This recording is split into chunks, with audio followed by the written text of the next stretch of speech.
Hello বন্ধুরা, আশা করি ভালো আছো সকলে। প্রস্তুতি ঠিকঠাক চলছে। সামনে মিসলেনিয়াস মেন্স, অনেক টেনশন। আবার যারা গ্রুপ সির জন্য অপেক্ষা করে আছো, কিছু করার নেই, অপেক্ষা করতে হবে। গ্রুপ সির রেজাল্ট 1 মাসের আগে তো বেরোবে না, যেটা ধারণা। 15 দিন তো অ্যালটমেন্টে লেগে যায়। তারপরে এখন তো শুনছি মিসলেনিয়াস মেন্সের জন্য নাকি পিএসসিতে তোড়জোড় চলছে, তাই কিছুটা দেরি হতে পারে। ধৈর্য ধরে অপেক্ষা করতে হবে, কিছু করার নেই। আমরা অসহায় এক প্রকার। তো ডব্লিউবিসিএস 2022-এর গ্রুপ সির কাট অফ প্রেডিকশনের পর, ফাইনাল কাট অফ প্রেডিকশনের পর অনেকে আমাকে রিকোয়েস্ট করেছিল যে ডব্লিউবিসিএস 2022-এর গ্রুপ ডির এক্সপেক্টেড কাট অফ কত হতে পারে। এবার তো সব থেকে হিউজ ভ্যাকান্সি, এবার হিউজ ভ্যাকান্সি, 322টা ভ্যাকান্সি। মানে ইদানিং লাস্ট কয়েক বছরে যদি আমরা দেখি, এত ভ্যাকান্সি ছিল না। সেই 2015-16 সালে লাস্ট বেশি, 15, 16, 17 এগুলোতে বেশি নিয়োগ হয়েছে গ্রুপ ডি। 18-তে কিছু হয়েছে 65 বা 70 জন মতন। তারপর থেকে ভ্যাকান্সিটা কমতে থাকে, কমতে কমতে একবারে গত বছর তো একটাতে নেমে এসেছিল। তো এবার সেখানে 322টা ভ্যাকান্সি। কল্পনা করা যায় না এরকম যে কোনো কোনো বছর ডব্লিউবিসিএস এর টোটাল ভ্যাকান্সি এত থাকে না। হ্যাঁ, 322টা। তো এবার সুবর্ণ সুযোগ ক্যান্ডিডেটদের ক্ষেত্রে। অন্যান্যবার কি হয় যে শুধু গ্রুপ ডিতে রাখতে চাকরি পায় না বললেই চলে, কিন্তু এবার যেহেতু এত ভ্যাকান্সি আছে, গ্রুপ ডিতে রাখতেই 100+ ক্যান্ডিডেট, মিনিমাম 100+, আরো বেশি পেতে পারে। মিনিমাম 100+ ক্যান্ডিডেট যারা শুধু গ্রুপ ডিতে রাখতে এই চাকরি পাবে। তো এটা একটা সুবর্ণ সুযোগ। তো কাট অফ প্রেডিকশন এখানে যেহেতু লাস্ট কয়েক বছরে একবারে অল্প ভ্যাকান্সি ছিল, সেই হিসাবে কাট অফ প্রেডিকশনে কোনো ঠিক ঠিকানা হয়তো থাকবে না, বা অনুমান করা একটু দুঃসাধ্য হয়ে যাবে। তবু আমি প্রেডিক্ট করার চেষ্টা করছি। চলো দেখে নেওয়া যাক লাস্ট কয়েক বছরের স্ট্যাটিস্টিক একটু দেখে নেওয়া যাক। 2019 2019 2019-এ যদি আমরা দেখি, সেখানে 35 জন ডেকেছিল, মাত্র 35 জন। না, 35টা সিট ছিল, 35টা সিট ছিল, 44 জনকে ডেকেছিল। আর হ্যাঁ, এই এই যে লাস্ট কয়েক বছরে যে ডেকেছিল না, এই 44 জন বা 14 জন বা 25 জন, এদের মধ্যে যদি আমরা আমরা যেহেতু গত কয়েক বছরে দিয়েছি ইন্টারভিউ 2-3 বার, তখন আমরা দেখেছি মিলিয়ে গ্রুপের বা গ্রুপ বি, গ্রুপ সি, এই তিনটেতে যারা অ্যাবসেন্ট ছিল অথচ তারা ভালো স্টুডেন্ট, দেখা গেল সে, ধরো সাপোজ একজন 2021-এর একজন ক্যান্ডিডেট, যে 2000 না 2021 ধরছি না, 2021-এর পরে যেহেতু মেনটা হয়ে গেছিল, ধরো 2019-এর একজন ক্যান্ডিডেট, সে 2019-এর গ্রুপেতে এক্সিকিউটিভ পেয়ে গেল, গ্রুপেতে এক্সিকিউটিভে পেয়ে গেল, হ্যাঁ, এক্সিকিউটিভে পেয়ে গেল। এবার তারপরের বার তো সে আর ইন্টারভিউ দিতে যাবে না, কিন্তু সে ফর্ম ফিল আপ তো 2020 করে রেখেছিল। হ্যাঁ, 2020 ফর্ম ফিল আপ সে করে রেখেছিল, আর মেন্সও হয়ে গেছিল। এই 19-এর রেজাল্ট বেরোতে বেরোতে সাপোজ ধরে নাও মেন্সও হয়ে গেছিল 2020। ঠিক আছে, এবার সে যেহেতু যোগ্য একজন ক্যান্ডিডেট, এক্সিকিউটিভ পাচ্ছে, তার মানে সে নিশ্চয়ই আবার প্রথমবার তারপরে ডাক পাবেই, যদি কোনো অঘটন না ঘটে। তো এবার তারপরে বার সে গ্রুপেতে ডাক পেলো, গ্রুপেতে অ্যাবসেন্ট হলো, তখন সেটা আবার তার তার এবার দেখো এখানে 2019-এ যে সে এক্সিকিউটিভে সিলেক্ট হয়েছিল, 2020-তে সে এ বি সি ডি 4টে অপশনে রেখেছিল। হ্যাঁ, 4টে অপশনে রেখেছিল। এবার কি হয়েছে, সে এ গ্রুপে ডাক পেয়েছে, এবার সে তো এক্সিকিউটিভ তার আগের বছর পেয়ে গেছে, তাই সে আর ইন্টারভিউ দিতে যাচ্ছে না। এবার কি হচ্ছে, সেই এ গ্রুপের তার অ্যাবসেন্ট হিসাবে ধরছে, ধরে আবার তাকে সি গ্রুপে ডাকছে। হ্যাঁ, সি গ্রুপে ডাকছে, তো সি গ্রুপে আবার অ্যাবসেন্ট হয়ে যাচ্ছে অটোমেটিকলি, সে তো যাচ্ছে না, এ গ্রুপে জানি তো সি গ্রুপে কি। তো তখন আবার সে আবার তাকে তখন ডি গ্রুপে আবার ডাকছে। হ্যাঁ, আবার তাকে ডি গ্রুপে ডাকছে ইন্টারভিউর জন্য, ডি গ্রুপে অ্যাবসেন্ট। ওই এই যে ডাকছে ডি গ্রুপেও, সেই এই 44 জনের মধ্যে আমরা তখন একইভাবে সি গ্রুপে, ধরো ওই কন্ডিশন অনেকে হতো যে সি গ্রুপে সে অলরেডি জব পেয়ে গেছে, সে তখন ফর্ম ফিল আপ করা ছিল আগে থেকে, সে আর তখন গেল না একটা সিট শুধু শুধু নষ্ট করবে বলে, কিন্তু আবার তখন তাকে আবার সে ডি গ্রুপে ডাকা ছিল তার। তো এরকম ভাবে তখন কি হতো, এই 40 জনের মধ্যে দেখা গেল 40 জন, এই 14 জনের মধ্যে 12 জন, বা এই 25 জনের মধ্যে 23 জনই দেখা গেল অ্যাবসেন্ট। অ্যাবসেন্ট ক্যান্ডিডেট মানে আগের এ আর সি বি এইসব গ্রুপগুলোতে আগে থেকে অ্যাবসেন্ট, সেই সব ক্যান্ডিডেটের এইগুলো হচ্ছে ফিগার। হ্যাঁ, তো এবার এবার এটা হবে না। এবার কি হবে না, কারণ হচ্ছে এবার 300, এবার হচ্ছে এই 2021-এর মেন্স হয়ে যাওয়ার পরে মানে কিছু হবে, 2021-এর মেন্স সিলেকশন হয়ে যাওয়ার পরে 2022-এর মেন্সটা হয়েছে, তাই গ্রুপ এ বিতে খুব বেশি অ্যাবসেন্ট ছিল না, কিন্তু গ্রুপ সিতে কিছু অ্যাবসেন্ট অবশ্যই ছিল, কারণ গত বছর গ্রুপ সি পেয়ে গেছে, আবার এবছর গ্রুপ সিতে ডাক পেয়েছে। হ্যাঁ, তারা দেখা গেল গ্রুপের জন্য প্রিপারেশন নিয়ে মেন দিয়েছিল, কিন্তু গ্রুপে ডাক পায়নি, গ্রুপ সিতে ডাক পেয়েছে। ঠিক আছে, মানে গ্রুপ সির ক্যান্ডিডেট গ্রুপ সিতে অলরেডি জব করে। তো সেই হিসাবে এবার কিন্তু ফ্রেশ ক্যান্ডিডেটও ডাক পাবে, ফ্রেশ ক্যান্ডিডেটও চাকরি পাবে বেশি। ঠিক আছে, তো আমরা 2019-এ একটা দেখছিলাম, 2019-এ 35টা ভ্যাকান্সি ছিল, এখানে 44 জন ডেকেছিল। দেখো এখানে ভ্যাকান্সিরও কোনো রেশিও ঠিকঠাক নেই। মানে তখন কি হতো, আমাদের তো এবার মাত্র ভ্যাকান্সিটা প্রকাশ করেছে, অন্যান্য বার তো অনুমান করে ডাকতো অনেকটা, মানে শেষ হতে হতে যদি আরো আসে, মানে ভ্যাকান্সি যদি আসে রিপোর্টেড হয়, সেই ভ্যাকান্সিটা অ্যাড হয়ে যেত। ইন্টারভিউ প্রক্রিয়া শেষ হতে হতে যদি আমার ভ্যাকান্সি আসতো, তাহলে সেই ভ্যাকান্সিটা অ্যাড হয়ে যেত, অ্যাড করে নিত আর কি। সেই হিসেবে দেখো এখানে আনরিজার্ভে মাত্র 8টা সিট ছিল। আমি 2019-এর ইন্টারভিউ দিয়েছিলাম গ্রুপ সিট, ফাইনালি পাস হতে পারিনি, গ্রুপ ডিতেও জব পাইনি। হ্যাঁ, কারণ দেখো এখানে 35টার মধ্যে মাত্র 8টা সিট ছিল, কম্পিটিশন হাই, বুঝতেই পারছো। হ্যাঁ, তো এখানে 35টার মধ্যে 8টা হচ্ছে আনরিজার্ভ ছিল। আর এসসি দেখো 10টা, এসটি 3টে, ওবিসি 7টা, ওবিসি 5টা। এই রিজার্ভ ক্যাটাগরি বিশেষ করে এসসি এইসবগুলো ক্যারি ফরওয়ার্ড হয়। হ্যাঁ, এটা তোমরা যদি না জেনে থাকো, ধরো এবছর গ্রুপ সির কোনো একটা গ্রুপ সির বা যে কোনো গ্রুপের এসসি ক্যাটাগরির সব পদ পূর্ণ হলো না, মানে ক্যান্ডিডেট পেলো না, তো বা এসটি ক্যাটাগরির সব পদ পূর্ণ হলো না, তখন কি হবে, অটোমেটিকলি সেই পদটা পরের বছরে যে ভ্যাকেন্সি তো থাকবেই, তার সঙ্গে সঙ্গে ওই পদগুলো অ্যাড হবে, ওই ভ্যাকান্সিগুলো মাস্ট অ্যাড হবে। আনরিজার্ভের ক্ষেত্রে এই মাস্ট অ্যাড হবে এরকম কোনো বাধ্যবাধকতা নেই, কিন্তু এসসি এসটিদের ক্ষেত্রে এটা হবে, এটা সার্ভিস রুলে আছে। হ্যাঁ, তো এখানে সার্ভিস রুল বলতে গভর্নমেন্টের রুলে আছে। তো এখানে 2019-এ 35টা ভ্যাকান্সি ছিল, 44 জনকে কল করেছিল। তো কাট অফ কত গিয়েছিল, আনরিজার্ভে 690, ওবিসি এখানে এখানে দেখো এত কম দেখেছিল, আর সেবার 672 গেছিল গ্রুপ সির কাট অফ, 672 গ্রুপ সির কাট অফ গেছিল, আর গ্রুপ ডি কাট অফ 690, কারণ ওই যে অ্যাবসেন্স বলছিলাম না, অ্যাবসেন্ট ছিল তারা, অ্যাবসেন্ট ছিল, তার জন্য ওদের গুলো পাস হতে হতে এগুলো বেড়ে গেছে কাট অফটা। ফ্রেশ ক্যান্ডিডেট ডাকলে তো এত কাট অফ হতো না, মানে গ্রুপ সি ফ্রেশ ক্যান্ডিডেট ডাকলে এই কাট অফটা হতো না। তো এবার আমরা ওটা লক্ষ্য করেছি, তোমরা যদি গ্রুপ সির রেজাল্টটা দেখে থাকো, ওখানে লেখা আছে, একটা কথা লেখা আছে অ্যাফ্রেশ, অ্যাফ্রেশ ক্যান্ডিডেট এরকম লেখা আছে, অ্যাফ্রেশ।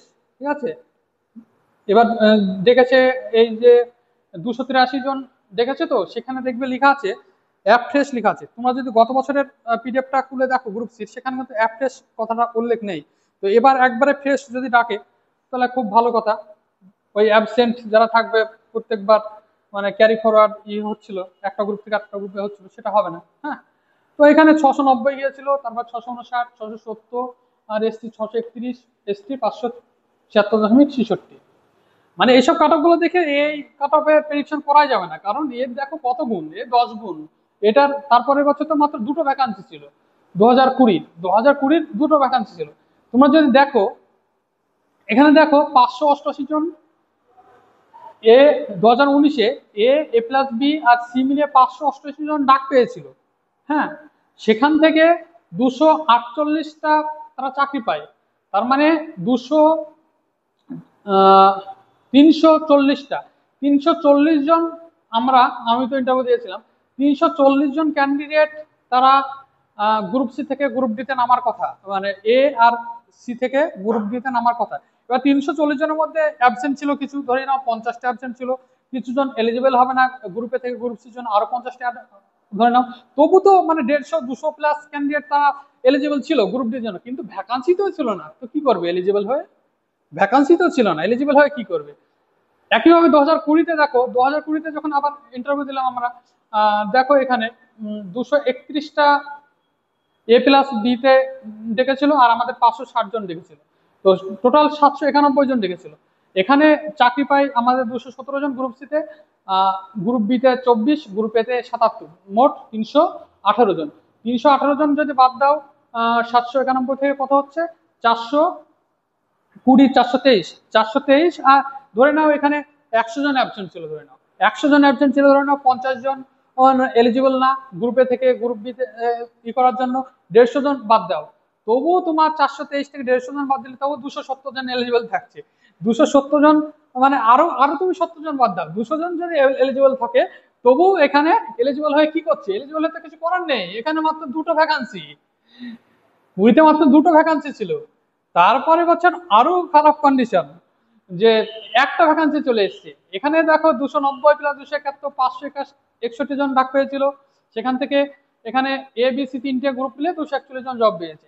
এখানে 241 প্লাস 50 জন অ্যাবসেন্ট, 50 জন এলিজিবল না, মানে গ্রুপ এ থেকে গ্রুপ সি বা গ্রুপ বি তে এলিজিবল না, সেই হিসাবে ধরলেও এখানে তুমি তবু 100-150 জন বেশি থাকছে। 100-150 জনের এগেনস্টে কত? একটা ভ্যাকান্সি, একটা ভ্যাকান্সি। তো এবার তো আবার অনেকে মজা করে বলেছিল যে এরপর শূন্য নেমে আসবে, তারপর নেগেটিভ হবে। তো এবার যাই হোক শূন্য আসেনি, 322টা ভ্যাকান্সি, খুব বেশি ভ্যাকান্সি, মানে আনইমাজিনেবল। হ্যাঁ, এখন এবার আমরা একটু প্রেডিক্ট করব।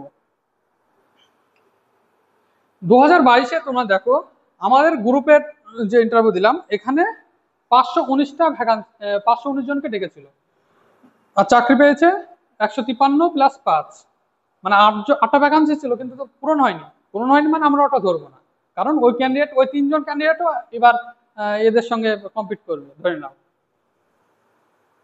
তো 153+5, আর গ্রুপ সিতে তোমরা জানো 128টা ভ্যাকান্সি আছে, এটা ফাইনাল রেজাল্ট এখনো দেয়নি, দিয়ে দেবে খুব মানে 1-1 মাসের মধ্যে হয়তো দিয়ে দেবে, একটু ধৈর্য ধরো। তো এখানে 286 জন টোটাল A B C মিলিয়ে জব পাচ্ছে। সি গ্রুপে ধরো এটা ভ্যাকান্সি খালি থাকবে না, আশা করি খালি থাকবে না, কারণ কম্পিটিশন হাই হয় সি গ্রুপে অলওয়েজ। হ্যাঁ, তো 286 জন এখানে জব পেয়ে যাচ্ছে ABC মিলিয়ে। টোটাল ডেকেছে কত? 519 জন A আর A+B তে, আর 283 জন গ্রুপ সির জন্য ডেকেছে, মানে 802 জন। 802 জনের মধ্যে আমরা 286 জন জব পেয়ে যাচ্ছে, ঠিক আছে? তো 286 জন জব পেয়ে যাচ্ছে, এখান থেকে যদি আমরা মাইনাস করি 802 মাইনাস 286, তাহলে কত দাঁড়াচ্ছে? 6, 1, 5, 516 জন দাঁড়াচ্ছে, তাই তো? এখানে দেখো 516 জন দাঁড়াচ্ছে। এবার 516 জনের মধ্যে আমার মতন ক্যান্ডিডেট যারা গ্রুপ সি অলরেডি জব করছে, তারা তো আর গ্রুপ ডিতে, আমি গ্রুপ সি এরই তো প্রিফারেন্স দিন, তো গ্রুপ ডি তো দূরের কথা।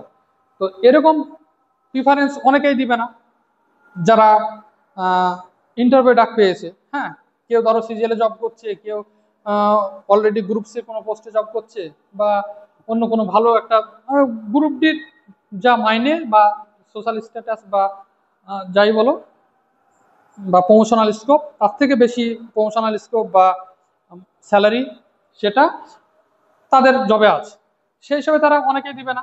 সেই ক্যান্ডিডেটটা ধরো 519 জনের মধ্যে যে 153 জন পেয়েছে, এখানে ধরো ওটা 70টার কাছাকাছি হবে আমার ধারণা, 70 জনের কাছাকাছি এই ক্যান্ডিডেট হবে। তো এখানে যদি 70 জন বাদ যায়, আমার টোটালটা আলাদা করবো, ঠিক আছে? 70 জন 519 জন থেকে তারা গ্রুপ ডি প্রিফারেন্সে দিবে না, এটা ধরে নাও। গ্রুপ ডির প্রিফারেন্সে দিবে না ধরে নাও 70 জন, ঠিক আছে? 70 জন এখানে প্রিফারেন্সে দিল না। আর গ্রুপেতে ডাক পেয়েছে অপশনালের জোরে, দেখা গেল অপশনালের জোরে গ্রুপেতে ডাক পেয়েছে, কিন্তু গ্রুপ সিতে অনেক ক্যান্ডিডেটই ডাক পাবে না, এটা ধরে নাও 50 জন, তাহলে 120 জন হয়। এবার গ্রুপ সিতে যে 283 জন ডাক পেয়েছে, আমারই পরিচিত অনেকে আছে যারা গ্রুপ সিতে অলরেডি জব করে, কিন্তু তারা অনেকে যায়নি ইন্টারভিউ দিতে, বা অনেকে গিয়েছে শুধু একটা যে কোনো একটা পোস্টের জন্য। তো সেই হিসাবে তারা তো আর গ্রুপ ডিতে প্রিফারেন্স দিবেই না, যার প্রশ্নই আসে না। বা ওই একইভাবে তারা সেন্ট্রাল গভর্নমেন্টে কোনো ভালো পোস্টে আছে বা স্টেটেরই ভালো কোনো পোস্টে আছে। আমাদের গ্রুপ সির যে স্যালারি স্ট্রাকচার তার থেকে তো স্কুল টিচারদের স্যালারি বেশি, মানে 11-12 পিজি টিচারদের। সেই হিসাবে তো অনেকেই না দিতেই পারে গ্রুপ ডি তো 3900 গ্রেড পে, 39,000-এর, সরি 3900 গ্রেড পে, হ্যাঁ। সেই হিসাবে অনেকেই হয়তো দিবে না, ঠিক আছে। তো সেই হিসাবে এই 283 জনের মধ্যে আরো ধরে নাও তুমি এমন ক্যান্ডিডেট যারা গ্রুপ সিতে জব পাবে না, আবার প্রিফারেন্সও গ্রুপ ডি প্রিফারেন্সও দিবে না, এরকম ক্যান্ডিডেট তুমি এখানে 283-তে 30 জন ধরো,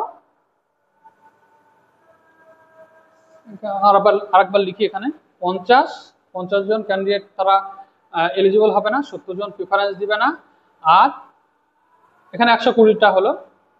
এবার যদি আমরা 283 জনের মধ্যে ধরে নাও এটা 40 জন, এটা 40 জন তারা প্রিফারেন্স দিবে না, 40 না, এটা একটু বেশি হয়ে যাচ্ছে, ধরে নাও 35 জন তারা গ্রুপ ডির প্রিফারেন্স দিবে না, ঠিক আছে, গ্রুপ ডি প্রিফারেন্স দিবে না। আর আর ধরে নাও আরো যে 40 বা 50 জন অ্যাবসেন্ট শুনছি, আমি 40 জন ধরলাম, 40 জন অ্যাবসেন্ট আছে, তাহলে কত হচ্ছে এখানে 120 প্লাস 35, 155 প্লাস 40, 190। এখানে 190 জন ক্যান্ডিডেট এখানে কম্পিটিশন থেকে বাদ চলে যাচ্ছে, মানে 516 থেকে তুমি 190 জন ক্যান্ডিডেট বাদ দিয়ে দাও, তাহলে কত হচ্ছে এখানে 326 জন ক্যান্ডিডেট, 326 জন ক্যান্ডিডেট তোমার গ্রুপ এ প্লাস বি আর সি থেকে নামবে। ধরে নাও যে কম্পিটিশনে তারা গ্রুপ এ প্লাস বি আর সি থেকে নামবে, ঠিক আছে। এখানে যদি আমরা এখন পিএসসি যে পলিসি 1:3 অনুযায়ী ডাকা, সেই অনুযায়ী যদি হয় 322 জনকে যদি 1:3 ডাকে, তাহলে এখানে আমাদের 966 জন ডাকতে হয়। এবং 966 জনের মধ্যে এখানে যদি 326 জন এলিজিবল হয়ে যায়, এখানে এই নাম্বারটা তুমি 350 ধরে নাও, মানে বেশি করে ধরে নাও 350, মানে 350 বা 366টাই ধরে নাও, তবুও এখানে 600 জন ডাক পাচ্ছে, 600 জন ডাক পাচ্ছে। যদি পিএসসি 1:3 অনুপাতে 600 জন ডাক পাচ্ছে, এখানে যদি পিএসসি 1:3 অনুপাতে ডাকে, 1:3 অনুপাতে ডাকে, বুঝতে পারছো? তো এই 600 জন যদি ডাকে, তাহলে তো কাট অফ যেটা হবে সেটা আমরা একটু প্রেডিক্ট করি। 600 জন যদি ডাকে, আমরা এখানে গ্রুপ সির কাট অফ কত গিয়েছে 729, 729 গিয়েছে গ্রুপ সির কাট অফ। এবার সেখান থেকে তো নাম্বারটা কমবে, তাই না?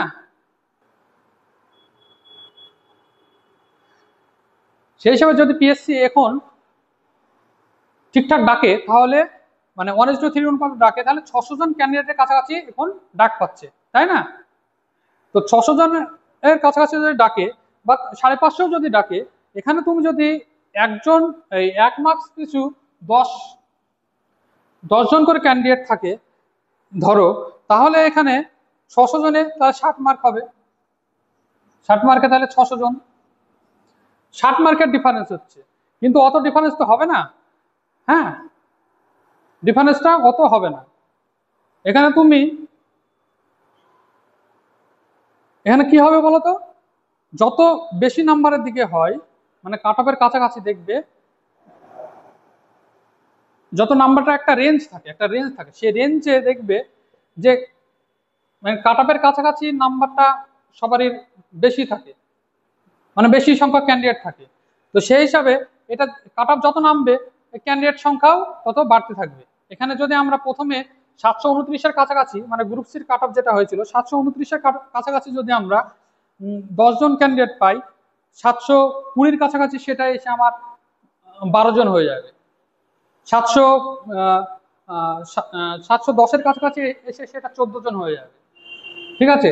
আবার সেটা ওই একটা নির্দিষ্ট একবারে কম স্তরে চলে আসবে, যখন 620 630 চলে আসলো, তারপরে আবার সেটার ডিফারেন্সটা আবার বাড়তে থাকবে। ঠিক আছে, এটা সেই ব্যান্ডউইথ যেটা হয় না ফিজিক্সের, সেরকম অনেকটা ব্যান্ডউইথ, মানে এক জায়গায় অনেকগুলো একবারে বেশি বেশি ঘনত্ব দেখা যাচ্ছে, তারপরে আবার একটু ছাড় ছাড়, আবার আরেক জায়গায় অনেকগুলো বেশি ঘনত্ব দেখা যাচ্ছে, এরকম হয় অনেকটা। তো সেই হিসাবে এখানে যদি আমাদের 60 মার্কের ডিফারেন্স হয়, তাহলে এখানে সেই 60 মার্কটা 60 মার্ক হবে না, কারণ ওই যে বললাম যে কাট অফ থেকে যত একটু কমবে তখন number of candidate per number বেশি হবে। তো সেই হিসাবে এখানে 50 নাম্বারের ডিফারেন্স হতে পারে, 55 থেকে 60 নাম্বারের 50 নাম্বারের ডিফারেন্স হতে পারে ধরে নাও। তাহলে 729 এইটা কাট অফটা আমার প্রেডিকশন। আনরিজার্ভ কাট অফ 675 থেকে